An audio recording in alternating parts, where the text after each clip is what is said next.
I read a book from start to finish for the first time in years, and it left me thinking about two questions. The book is called If Cats Disappeared from the World. It's about a guy diagnosed with terminal cancer who meets the devil, and the devil offers a deal.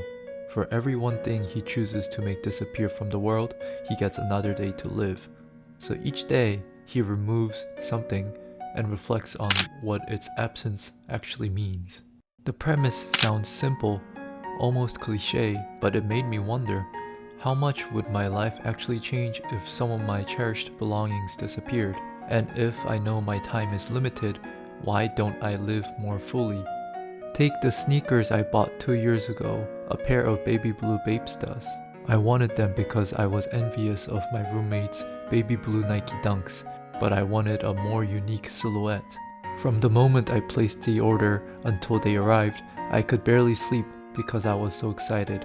Then the very night I wore them out in Manhattan, my friend accidentally kicked my shoe while we were running for a bus. It left a permanent scuff.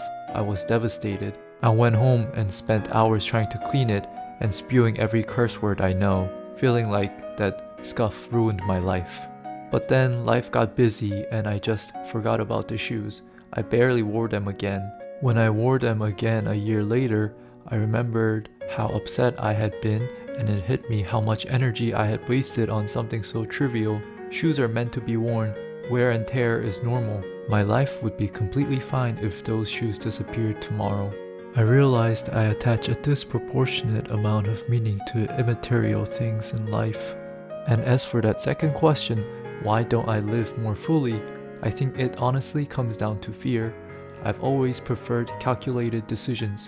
There's a lot of comfort in having a plan and just sticking to it, but life doesn't always move according to your plan. You can analyze things endlessly, but it only starts to make sense once you actually try. My YouTube channel is a great example. When I first started in college, I interviewed professors. When I began working in the Big Four, I shifted to work vlogs and career advice. Now I feel myself pivoting again towards documenting the process of figuring out my life. None of those shifts were perfectly planned. I just tried something, saw how it felt, and adjusted.